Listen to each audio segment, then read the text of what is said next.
منافقین جو معاشی دہشت گرد تھے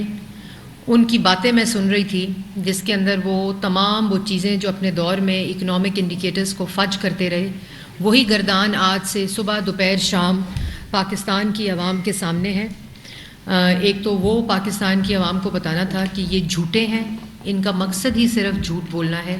جھوٹ کے علاوہ کارکردگی تو 4 سال جو مہنگائی کی حالت ہے، جو قرضے کی حالت ہے، جو بے روزگاری کی حالت ہے، جو ملک کی فارن پالیسی کی حالت ہے، جو ملک کے اندر پروجیکٹس 2018 میں کمپلیٹ ہونے تھے ان کی حالت ہے کہ 4 سال پرانے پروجیکٹس جو پرائم منسٹر شہباز شریف صاحب ہیں وہ 5 دن کے اندر شیلفڈ پروجیکٹس، جہاں یہاں تک کہ جن پہ کام ہی شروع نہیں ہوا اور جو 5-6 دن میں ہو سکتا تھا وہ پاکستان کی عوام کے لیے کر رہے ہیں۔ تو ان کے جھوٹ اور ان کی منافقت اور ان کی کارکردگی تو پاکستان کی عوام کے سامنے ہے۔ اس کے ساتھ ساتھ ایک بڑا ایشو جو آج کل چل رہا ہے، جس کے اوپر ڈھٹائی کا یہ عالم ہے کہ کہا جا رہا ہے کہ میرا تحفہ میری مرضی، جو کہ توشہ خانہ سے ریلیٹڈ ہے۔ تو اس پہ چند باتیں آپ سے کرنی تھیں کہ میرا تحفہ میری مرضی نہیں، یہ پاکستان کے وزیر اعظم کا تحفہ تھا۔ مانا کہ آپ سلیکٹ ہو کر مسلط ہو کر کرسی پر آئے تھے، لیکن آپ کا تحفہ تھا، وہ تحفہ 20% اس کی ویلیو پر لے کر اس کو 4 گنا زیادہ قیمت پر بیچنا آپ کی مرضی نہیں تھی۔ یہ تحفہ ضرور تھا لیکن آپ کی دکان نہیں تھی۔ توشہ خانہ بیت المال ہوتا ہے کسی بھی حکومت کے اندر، اور وہاں بالکل آپ ریٹینشن ویلیو ہوتی ہے، اس کو پے کر کے آپ ریٹین کر سکتے ہیں وہ تحفے، لیکن ان کو بیچا نہیں جا سکتا بازاروں میں۔ اور اس کے اوپر ڈھٹائی کا یہ عالم، کیونکہ ان کو کیا پتہ کہ اس کرسی کا کیا وقار ہوتا ہے۔ اسی کرسی پر بیٹھ کر وہ سیاسی مخالفین کو سزائے موت کی چکیوں میں ڈالتے رہے، جیلوں میں ڈالتے رہے، گالیاں دیتے رہے، دھمکیاں دیتے رہے، غنڈہ گردی کرتے رہے، بدماشی کرتے رہے، میڈیا کی آواز بندی کرتے رہے، پارلیمان کی آواز بندی کرتے رہے۔ تو ان کو ان کے تقاضے تو کرسی کے پتہ نہیں، لیکن بطور وزیر اعظم جو ان کو تحفے ملے تھے ان کو انہوں نے کم ویلیو پہ لیا، اور اس کے بعد انہوں نے اس کو 4 گنا قیمتوں پر بازاروں میں بیچا، جس میں وہ مشہور گھڑی بھی شامل ہے، کفلنگز اور انگوٹھی جس کی قیمت 14 کروڑ تھی، جن کو موصوف نے 3 کروڑ پر لیا، اور خالی گھڑی کو جو انفارمیشن آ رہی ہے 18 کروڑ کا بیچا۔ اور اس کے ساتھ ساتھ میں یہ بھی بتانا چاہتی ہوں، یہ میں نے پہلے بھی بات بتائی ہے کہ 20% پہ ریٹین کر سکتے تھے، اور اس کو انہوں نے آج کل جو بیانیہ بنا رہے ہیں کہ ہم نے 50% کر دیا تھا، لیکن پاکستان کی عوام کو یہ پتہ ہونا چاہیے کہ 20% پر یہ تینوں چیزیں جس کا میں ذکر کر رہی ہوں ان کو ریٹین کر لیا گیا تھا، جو ان کا وزٹ تھا اس کے بعد، اور پھر دسمبر میں وہ 50% ہوا تھا، جس کی تفصیلات بھی منگا لی گئی ہیں۔ تو عمران خان صاحب جو اس وقت فرما رہے ہیں پھر جھوٹ بول رہے ہیں۔ آپ کہیں آپ نے 20% پہ ریٹین کیا تھا اور آپ نے 18 کروڑ کی بیچی، سچ بولیں پاکستان کی عوام سے، لیکن سچ بول نہیں سکتے، کیونکہ اگر جھوٹ بولنے کی عادت ہو وہ عادت ختم نہیں ہو سکتی۔ تو وہ جو ریٹینشن ہے وہ ان چیزوں کی 20% پہ ہی ہوئی تھی، اور اس کے بعد ریٹین کرنے کے بعد جو کہ 50% ہوئی وہ دسمبر 2018 میں ہوئی تھی۔ اس کے ساتھ ساتھ اگر آپ عمران خان صاحب کی FBR کی تفصیلات دیکھیں تو جتنا توشہ خانہ سے کمایا ہے اور جتنا توشہ خانہ سے انکم میں اضافہ ہوا ہے، وہ ان کی پوری زندگی کی انکم میں کبھی اتنا اضافہ نہیں ہوا۔ تو جو دکان لگائی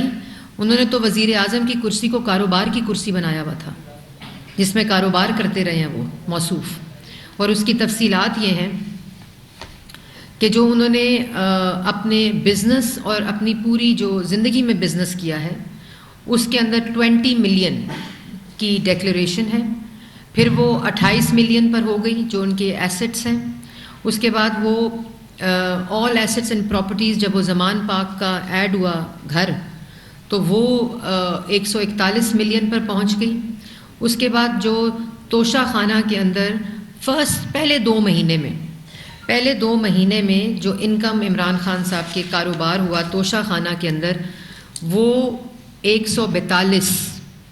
نہیں، پہلے 2 مہینے میں 85 ملین، صرف 2 مہینے میں 85 ملین، اور اس کے بعد اگر آپ سارے 4 سال کے توشہ خانہ کے جو گفٹس 58 گفٹس جو ریٹین کی ہے عمران خان صاحب نے اس کی انکم لگائیں گے تو وہ 142 ملین بنتی ہے. تو پوری زندگی کی جو آمدن ہے اس کو ملا لیا جائے اور خالی توشہ خانہ کی آمدن ملائی جائے تو موصوف کی انکم صرف توشہ خانہ سے جتنی بڑی ہے وہ 41 سال میں اتنی نہیں بڑھی. تو کہتے ہیں میری تحفہ میری مرضی. دوسری بات یہ کہ جو امپورٹنٹ بات ہے کہ آپ نے جو ریٹینشن کی وہ ریٹینشن کی منی ٹریل کدھر ہے؟ جو 3 کروڑ روپیہ دیا ایک قسط میں پہلے ان 3 چیزوں کو کرنے کے لیے ریٹین، اس کی منی ٹریل دے دیں. پہلے تو آپ کے جو اس سے پہلے سال کی ایف بی آر آپ کی تو انکم اتنی نہیں تھی کہ آپ کے پاس 3 کروڑ روپیہ ہو، تو وہ منی ٹریل دیتے ہیں پاکستان کی عوام کو. اس میں آپ کی مرضی نہیں چلے گی کیونکہ دوسروں کا تو 40 سال کا حساب مانگا. دوسروں کے تو لوگ والدین جو مرحوم ہو چکے ہیں، جن کی وفات ہو چکی ہے، ان کا بھی حساب دو، ان کی بھی رسیدیں دو. تو عمران خان صاحب رسیدیں تو دینی پڑیں گی. تو یہ جو انفلیٹ ہوئی ہے انکم 41 سال میں اتنی نہیں ہوئی جتنی توشہ خانہ کی آمدنی سے ہوئی عمران خان صاحب کی. اور 20% پہ ریٹین کیا. جب ریٹینشن ہو گئی اپنے تحفوں کی اس کے بعد بھی سلسلہ جاری رہا، لیکن جو مہنگی چیزیں جن کو 3 کروڑ دے کر 14 کروڑ کی چیزوں کو ریٹین کیا گیا اور 18 کروڑ میں گھڑی بیچی گئی، اس کے بعد وہ 50% کیا گیا. وہ دسمبر میں ہوا. تو جو 2 مہینے کی انکم ہے وہ 85 ملین کی ہے، اور اس کے بعد جو ان کو ملا دیا جائے 4 سال کو تو وہ 142 ملین کی انکم عمران خان صاحب کی ہوئی ہے. پھر جو 58 ریٹین کیے ہیں تحفے، جو اس کا بھی بتا دیں. اور ایک بڑی عجیب بات ہے، پتہ نہیں شاید بھول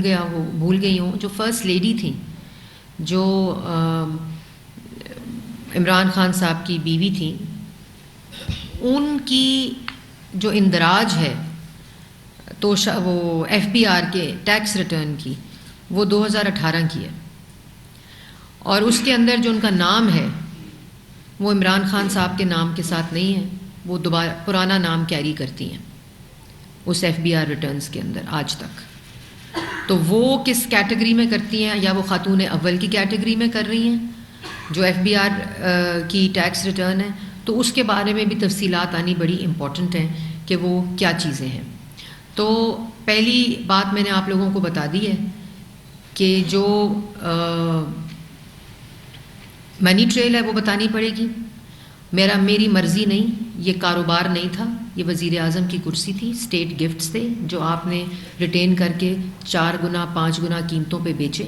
جس سے آپ کی انکم میں اضافہ وہ ہوا جو 41 سال میں نہیں ہوا. یہ جواب پاکستان کی عوام کو دینے پڑیں گے. دوسری طرف کل چیخ کر ایک بات کر رہے تھے کہ مسلم لیگ نون سے بھی فورن فنڈنگ کا سوال کریں، مسلم لیگ نون سے بھی فورن فنڈنگ کا سوال کریں. تو اس پہ الیکشن کمیشن نے ایک کمیٹی بنا دی تھی اور فروخ حبیب صاحب کو کہا تھا کہ اگر آپ کو مسلم لیگ نون کی ڈکلیئرڈ اکاؤنٹس کے اوپر کوئی اعتراضات ہیں تو ان کو لے آئیں، کیونکہ اکبر ایس بابر نے اعتراضات ان کے فورن فنڈنگ یا فنڈنگ آف دا پارٹی کے اوپر اٹھائے تھے، جس کو آگے بنایا گیا کیس. تو اسی طرح ان کو کہا تھا. اور آج 1.5 سال گزر جانے کے بعد ان سے سوال پوچھو تو دوسرے پر الزام، ان سے سوال پوچھو تو دوسرے کو گالی، ان سے سوال پوچھو تو دوسرے کو دھمکی. تو الیکشن کمیشن کی اس کمیٹی میں آج کی تاریخ تک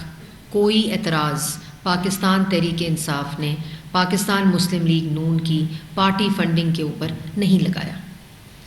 اس کا یہ مطلب ہے کہ پاکستان تحریک انصاف یہ سمجھتی ہے کہ الیکشن کمیشن کے اندر پاکستان مسلم لیگ نون کے جتنے اکاؤنٹس ڈکلیئرڈ ہیں وہ بالکل ٹھیک ہیں، اس کے اوپر وہ کوئی اعتراض نہیں لگا سکے. اور آج تک الیکشن کمیشن نے بھی پاکستان مسلم لیگ نون کے اوپر کوئی اعتراض نہیں لگایا. اسٹیٹ بینک آف پاکستان جس نے انڈکلیئرڈ اکاؤنٹس کی تفصیلات الیکشن کمیشن کو پاکستان تحریک انصاف کی دی ہیں، انہوں نے بھی آج تک پاکستان مسلم لیگ نون کی فنڈنگ کے اوپر کوئی مراسلہ الیکشن کمیشن کو نہیں بھیجا. تو یہ میں ایک چیز بتانا چاہتی تھی. جو امپورٹنٹ چیز آپ کو میں نے آلریڈی بتا دی ہے. اس کے ساتھ ساتھ جو آج کنٹینر پر کھڑے ہوں گے عمران خان صاحب رات کو، تو اس میں ایک جو کنسرٹڈ، جو میں نے اس دن بھی بات کی تھی، ایک منظم جو کیمپین چلائی جا رہی ہے اداروں کے خلاف، روبوٹک ٹویٹس کے ذریعے، جو باٹس ٹویٹس ہیں سافٹ ویئر کے ذریعے، اس میں پی ٹی اے کو ہدایت جاری کر دی گئی ہے کہ جہاں جہاں باٹک ٹویٹس کے ذریعے، روبوٹک سافٹ ویئر کے ذریعے یہ اداروں کے خلاف مہم جوئی کرنے کے لیے ایک منظم تحریک عمران خان صاحب نے چلائی ہوئی ہے، اس کے اوپر فوراً ایکشن لیا جائے گا، ان کو ختم کیا جائے گا. اس کے آئیڈینٹیفیکیشن آف روبوٹک ٹویٹس کا پروسیس شروع ہو چکا ہے وزارت اطلاعات کے اندر، اور وہ تمام آئیڈینٹیفیکیشن لسٹ جو ہیں وہ پی ٹی اے کو مہیا کر دی جائیں گی، اور پی ٹی اے کے اندر اپنا ایسا میکینزم موجود ہے جس کے اوپر آج سے آئیڈینٹیفیکیشن شروع ہو چکی ہے. اور ان کو بھی، اور جہاں جہاں یہ نصب ہیں، میں یہ وارننگ ضرور دینا چاہتی ہوں، جہاں جہاں یہ انسٹال ہوئے ہیں وہاں وہ بھی پتہ چل سکتا ہے سگنل سے، جو ہم پتہ کرا رہے ہیں. انٹیریئر منسٹری کو بھی اس چیز کے اوپر اور ایف آئی اے کو الرٹ کر دیا گیا ہے. جن جگہوں پہ یہ روبوٹک ٹویٹس ہیں، جہاں اداروں کے خلاف مہم جس کے اوپر زیرو ٹالرنس ہے،